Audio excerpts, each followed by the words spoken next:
Well, breaking right now, radiation levels inside a Fukushima nuclear power plant damaged by that tsunami nearly 6 years ago is now at their highest point since that disaster. And experts believe melted fuel is leaking inside the plant almost daily, causing radiation levels high enough to kill a human being with just brief exposure. The latest readings now posing a serious challenge as officials prepare to dismantle the facility. Adam Housen, who covered that triple meltdown in Fukushima back in 2011, is following the story, and he joins us live with more. Adam?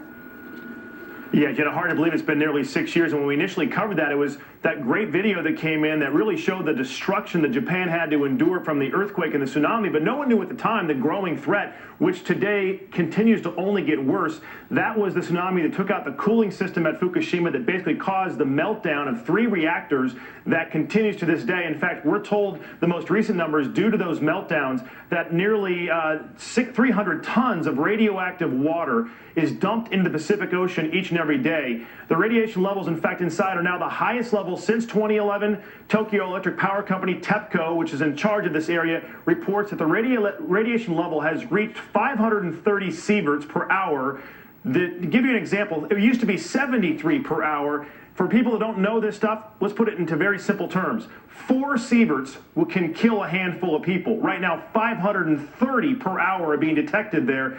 According to scientists, that's unimaginable radiation levels. A robot was sent in. It only lasted an hour before radiation took it out, basically ruined it. It found a 6-foot gaping hole inside that somehow has to be patched. Now, due to this high level of radiation, the company assures the public everything will be fine, but we've heard this information from Japan before. There's been criticism even back 6 years ago when this first happened that Japan wasn't giving all the information out. We do know this. They say it will take at least $300 billion and 4 decades to finally fix this area. It's the worst since the 1986 Chernobyl disaster. Again, also, as we're getting more numbers coming in, Jenna, to keep this in mind as well, they say that right now there's still radiation being detected off the coast of California and Oregon. Now, it's very small, but the worry is with 300 tons of radioactive water going in every day to the Pacific, what is that doing to the Pacific Ocean, Jenna? Well, it's a crazy story, Adam. And I remember all your reporting. You did such a great job there. You posted all the photos that you took and the time that you spent in Japan. Right. From your experience there on the ground and the precautions that you had to take simply as a journalist, I mean, what do you think about this?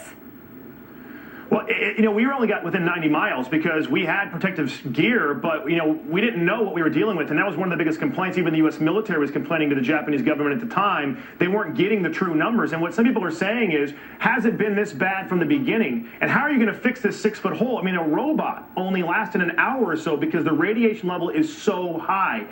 And we really don't all know also what this radioactive water is doing to the Pacific, Jen. And I think a lot of people are very concerned about that. They continue to monitor fish off of Japan. There's still areas not allowed to fish in, but that water, as we know, moves towards the west coast of the U.S. I haven't thought about it for several years, and now certainly we are. We're going to have to follow up on this. Adam, thank you.